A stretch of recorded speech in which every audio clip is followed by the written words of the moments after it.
people pleasing. How to stop being a people pleaser. Feels counterintuitive because what I'm gonna say is gonna make people enjoy you more.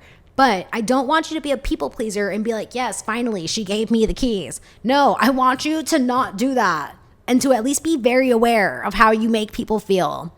Because if your goal in this life is to people please people, you completely lose that ability to do so when you are so blatantly, openly a people pleaser. Here's the vibe, you guys. When you're a people pleaser, first of all, I know what you guys are going to say. Maybe it's the trauma in childhood. Maybe it's because of the fear. Maybe it's because you really need to be accepted in this environment. Maybe there's like a financial situation that's like very dire for you if you're not accepted.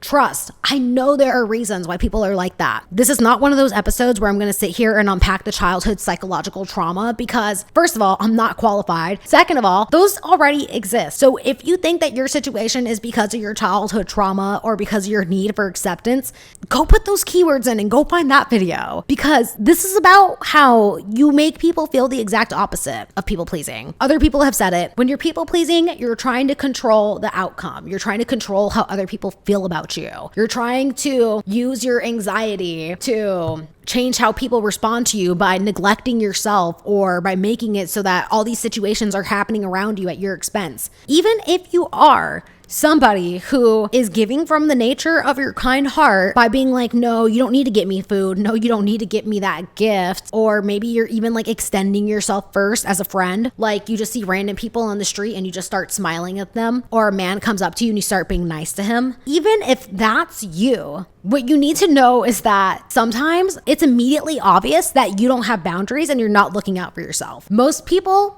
even exploiters, will think it's weird that you immediately disregard yourself in the name of being liked by them. And it doesn't make them like you.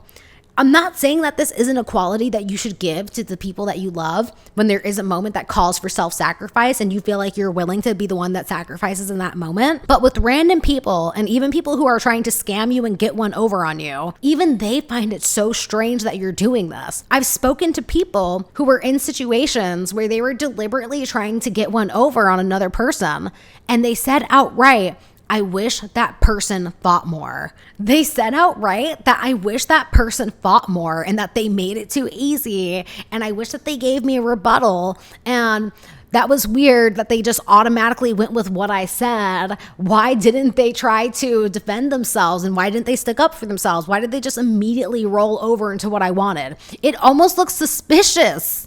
They're like wondering what's wrong with you. Why did you let yourself get scammed so easily? Sometimes this can even be like you're avoidant F-boy. You're avoidant F-boy who like wants you more because you're not going to give up the na on the first attempt. It's like a game for them. You don't have to make yourself more scammable for these people and make yourself likable to the scammers. But just know that like even the scammers are side-eyeing you when you're like immediately saying yes and you're not asking any questions and you're not even acting like you have like very serious concerns about what they're trying to offer you or what they're talking to you about. Like even scammers come prepared to defend themselves. Think about that.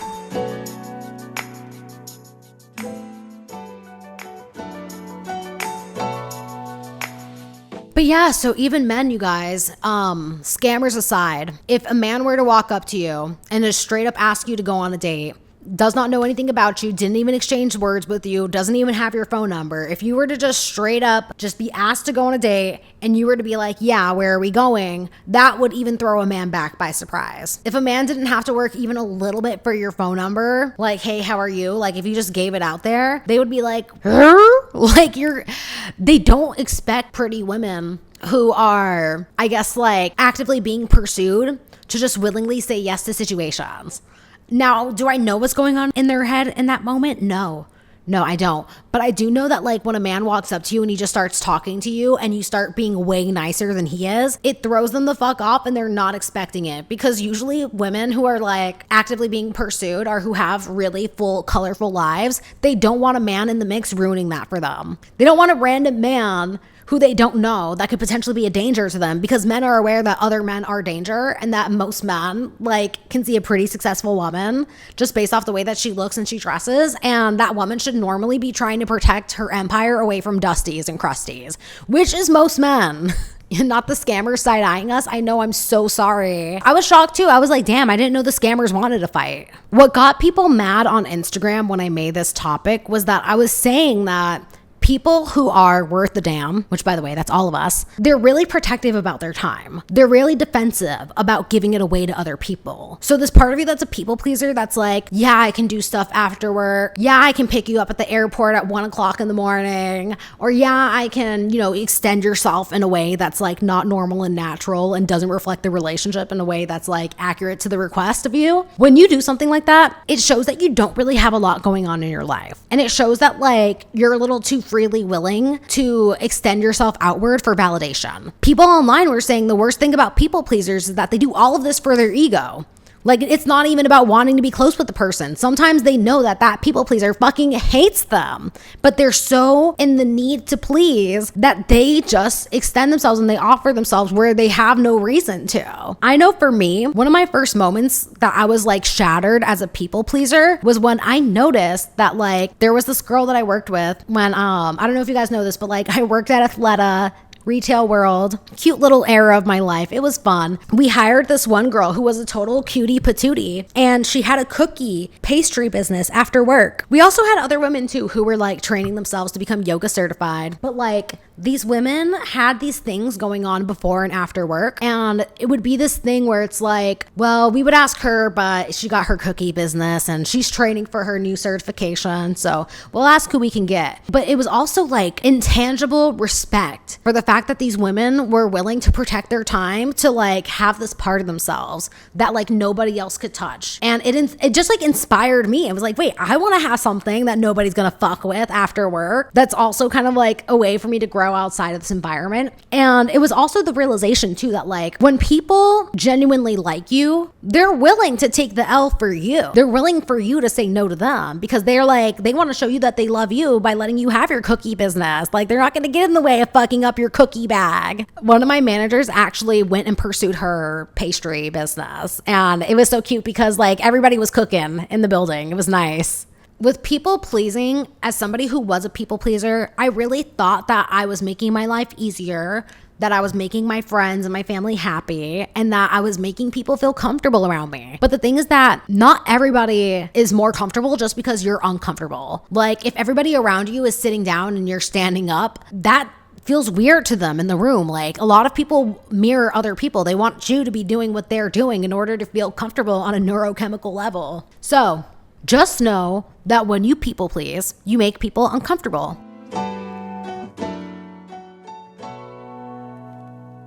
The part on Instagram that got everybody mad was that I said that people think that you're weird. People know that when you're people pleasing, that something fucked you up at one point. Or you're in a situation that like you really don't want to be in, and you're just like pretending to like everybody's outfits and like everyone's hair, and you're just complimenting everybody for no reason. You're like offering help, but like your help hurts. It hurts you too. People don't want that. People would rather you engage with them from an honest place of not liking them because they want to know how to move with you. They want to know exactly how much energy they should be giving to a relationship. And they're okay with giving none where there is none to be had. If you really think that like you're people pleasing your way into success and making people like you more, no babe, they're smelling that you're unhealed. Like they're so put off and uncomfortable by the fact that you feel like you even have to people please. And even if you were like 10 toes down in what you really wanted for yourself, they would at least like knowing where you stand, even if it disagrees with what they want. Make room for disagreement. There's such a thing as healthy disagreement and healthy conflict. That's the other thing too. Sometimes people pleasers, they're conflict avoidant. They're passive aggressive. Passive aggressive is not the vibe. I think it's better to be direct. The ball moves faster. The honesty comes out. Whether you feel a certain way about something and whether that's true or not, being direct can at least help you get to that place of knowing whether what you think is true. Like I remember sometimes at work, when I got really annoyed with like the do nothing energy from certain people, I would just call it out. I would be like, I can tell you don't want to do this. I can tell that you're just doing this because you don't want to do this right now. And the moment that I would say that, they would be like, actually, this is what's going on. And I would be like, okay, Okay. Well, I'm glad I called you out because that calmed me down. It would be like a very valid reason. But like, if I had held that in where I was like, oh, well, they just don't want to do anything. Like the fact that I was like, you hoe, you just don't want to do it. It was like, it broke the tension. There's like comedic relief in saying the silent, hard part out loud. So just know that like, you can build a relationship through calling people out or through healthy conflict. Now, I don't think you can with an insecure man, unfortunately. Unfortunately, I've seen insecure men crumble in the face of healthy conflict. Babe, it's not healthy for people to want to be deified. It's not healthy for people to not want feedback and to not know how they're actively moving or how they're making other people feel. Anybody who wants you people pleasing is not somebody that you want to keep being around. Eventually they end up hating you too. That's the other thing too. People end up fucking disrespecting and abusing and juicing you like a lemon. Some people heard my message and they said, no, my people pleasing is a superpower. Like my love and my enthusiasm that I give to all situations, regardless of people, is a superpower. I know that there are some religions that teach that. It's this idea that like, even if we run out of all the money in the world, like at least people will love each other. And I do think that that's like such a beautiful concept.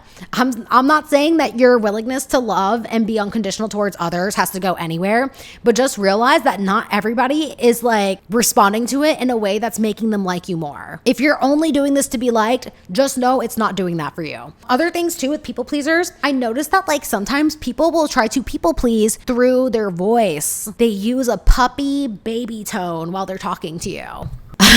This pissed people off on Instagram too. This is the example. Like, let's say somebody comes up to you and you're like working in an establishment where you have to talk to everyone and say like this one line. Hi, how are you? How can I help you today? Do you need any help with anything? Well, my name is this if you need anything at all. If you approached people like that, they would be like, yeah, I'm good. Thank you. I've seen it happen. Instead of just being like, hi, my name is da-da-da-da-da. Let me know if you need anything. I'll be here. Like, they know you're there. They don't feel like they need to sit there and be like to you the entire time. Like, they don't have to listen to your entire spiel. They would almost prefer the distance instead of like them seeing you put on this version that you think is nice. I also noticed too, sometimes people who put out baby voice, they don't feel baby voice about you. Sometimes they think that that's just what they have to do to be well received in a room. I also noticed that sometimes when baby voices make assertive statements, that they don't get taken as assertively because it's in a goo goo gaga delivery. So think about your affect too. Do all of your sentences end in questions? Do they all go upward like this? Like, thank you. Instead of just thank you. Do all of your sentences end in questions? Do all of your sentences go up like this? Thank you. Yes. No. Yes. No. Think about that. Maybe that middle ground. Yes. No. Like, you don't have to sound like you're a baby doggy, puppy baby. I don't know how to describe it. Can you define people pleasing as you understand it?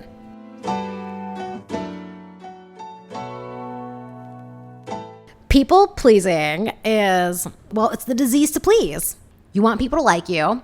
You want to control how they respond to you. You do it by going out of your own boundaries, and you hope that people secretly don't know that you have any because you want to be likable. You think that the most likable version of you is this version of you that doesn't speak up, doesn't talk back, doesn't advocate for yourself. You don't make room for yourself to exist in dynamics, whether it's socially, career-wise, romantically, even with your friends. And it's almost this like thing of like, oh, everybody needs to be seen through the eyes of light and love and treated with the utmost light and love, regardless of whether they're a stranger to you. It's like a little bit of naivety. Sometimes you learn it in a religious setting. I know I did. I learned it in my religious Disney setting. It made me so prone to scammers and men and really fucked up deals that I had no business taking. It's this like mix of like, oh, is this my magic that I need to like keep because it's this like beautiful, pure part of me? Yes and no. Like, I think if the goal is to make sure that people are responding well to you, just know it doesn't make people respond well to you, because the way that it is in practice versus the way that it's thought of in theory is completely different when it's actually being executed. Especially because it's like, that's like a one size fits all approach that makes no room for circumstance. Most people aren't mad at you for being wrong. They're upset because you're right and you're telling people their tactics. I think a lot of people saw it as like, if you do this, you will lose your community. If you do this, you will become more individual. But I don't think that's the goal of the message. To me, it's If you think it makes people like you more, it doesn't. It makes people feel uncomfortable. It makes people feel weird around you. People know that normal people don't avoid advocating for themselves. They also think that like it's very obvious when you're acting like you don't need anything, you don't want anything, but you would be happy as fuck if you got a slice of what everybody else was getting and receiving. It's not about pedestalizing yourself over others, but it's about making room for yourself on that pedestal where you put others already. So like if everybody is like getting a bar of candy and a drink from an Uber delivery and someone's paying and you're like, oh no, it's okay. I don't need a bar of candy.